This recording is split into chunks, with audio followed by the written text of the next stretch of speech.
Hey guys, I'm here for the second and final part of my Contemporary Women Writers giant book haul to start off the year. I talked about the rationale behind this haul in an intro video, and then in the previous video went through the poetry collections, short story collections, YA, thrillers, and fantasy books I've acquired by women over the past few months. Today we're diving into nonfiction and novels.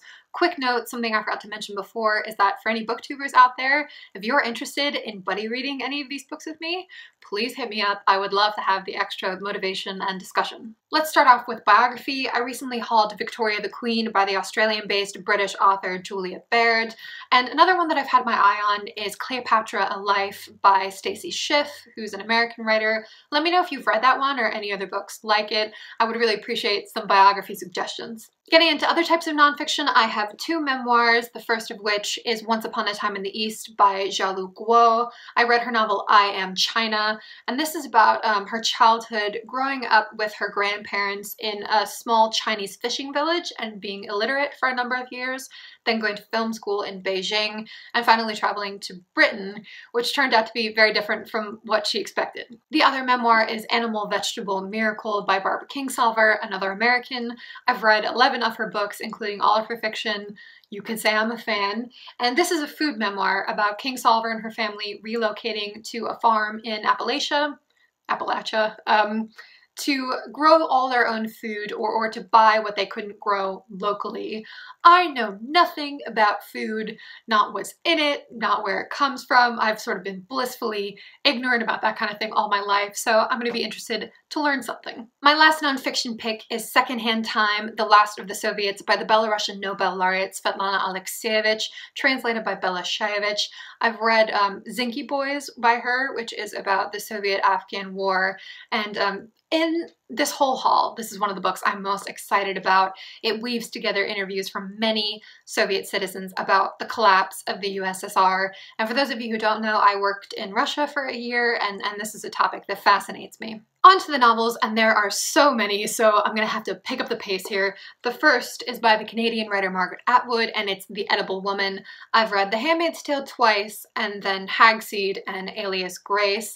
I haven't fallen in love with Atwood's style. I find it a bit tedious at times, but I'm hoping to love this one, which plays with the idea of being consumed by love. And then I have another pick from Ali Smith, who I talked about in the first part of this whole series of videos.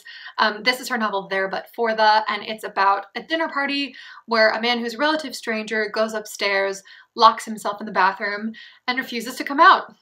All the yes. Another Canadian author to feature is Heather O'Neill. I loved The Lonely Hearts Hotel last year, and that was her third book. This is her second, The Girl Who Was Saturday Night, and it has similar themes to that one in that it has people living scandalous lives in Montreal. I love her narrative voice. I read the first few pages of every book that I get, and of all the books in either part of this haul, these were the pages that popped the most. Within a few sentences, you're fully immersed in the slightly off-kilter mentality of her books. Next is the first book that I picked up in 2018, After You'd Gone by the British author Maggie. I keep saying British. These authors are from all over the map in the UK, some English, some Scottish, and O'Farrell is originally from Northern Ireland. But anyway, I really lost my heart to this. It's her debut, and it's not without its flaws, so I'll be talking about it in my January wrap-up. But I just felt at home in the tone of this book, and so I've taken it into my head to read all of Maggie O'Farrell's work in chronological order this year, and have already bought the next two of her books. Her second book, My Lover's Lover, is at my sister's apartment at the moment, and then her third is The Distance Between Us. Then I have The Muse by Jessie Burton, another British babe. I haven't read her debut, The Miniaturist, but I've heard this one is even stronger. It follows four women in 1960s England and 1930s Spain, and is partly about how we judge art, what makes something accomplished or worthwhile. Now to admit something that's a little embarrassing, this next author is new to me. Sarah Waters. She's a beloved British author, and it's kind of incredible that I've never read her books because she writes neo-Victorian novels with dramatic twists. So they sound exactly like my kind of thing. So I'm going to start with The Paying Guests, which takes place in 1920s London with an impoverished mother and her spinster daughter who are forced to take in boarders. And from what I've gathered, things get cray. A review copy that I requested from Flatiron Books is Girls Burn Brighter by Xiaolu, which is coming out in March of this year. The physical copy is at my sister's at the moment. I really liked her short story collection, An Unrestored Woman, and this is her first novel. Rao is an Indian American author, and this book follows two girls in a rural Indian village whose friendship is torn apart and who seek to find each other again. And it's about domestic violence, human trafficking, and immigration. Then we have what's probably one of the most popular of all of these books, Room by the Irish writer Emma Donoghue. I've read one of her earlier novels, Hood, but this is really the one that she's famous for. It's told from the perspective of a young boy who's lived his whole life in one room as a captive with his mother. And then the next book is something very exciting because it was the first time that an author personally sent me a copy of her book. And if she's watching this video, she's gonna laugh, but it made me feel very special and important. So it's The Storyteller by Kate Armstrong, who's a British writer and has a great booktube channel. I want to go into this mostly blind. It was longlisted for the Republic of Consciousness Prize though, and Neil Griffiths has talked about it. And he has said that it's about depression and how we go about writing the stories of other people's lives and of our own lives. Finishing out the haul with 5 American authors, next up is a book that seems really intriguing, Innocents and Others by Dana Spiotta. This is about 2 women who are friends and both make movies, and a third woman who inserts herself into their lives. Then we have Elizabeth Strout. I've read her Pulitzer Prize winning novel Olive Kitteridge, and this was her debut novel, Amy and Isabel, about a strained mother-daughter relationship.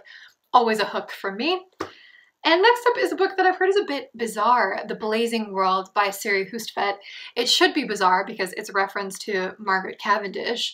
This is about an artist who is largely not getting the credit that she deserves, and so she starts attributing her work to 3 male artists. I've heard that this is quite tricksy psychologically, and I'm hoping to be swept away by it. Then a book that's gotten a lot of attention on BookTube is this debut, The Bear and the Nightingale by Catherine Arden. It's set in rural Russia and is about creatures from myths and fairy tales encroaching on a family's house.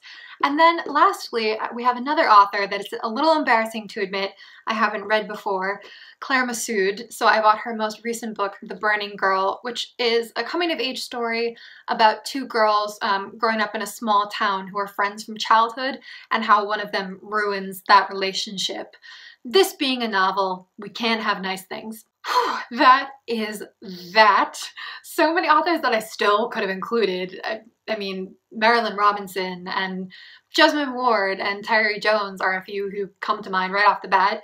But I'm gonna start there for now. Please, please let me know what you think about any of these books. I am so pumped for this project, and it's great to have you guys along on this journey. Bye. Thanks for watching.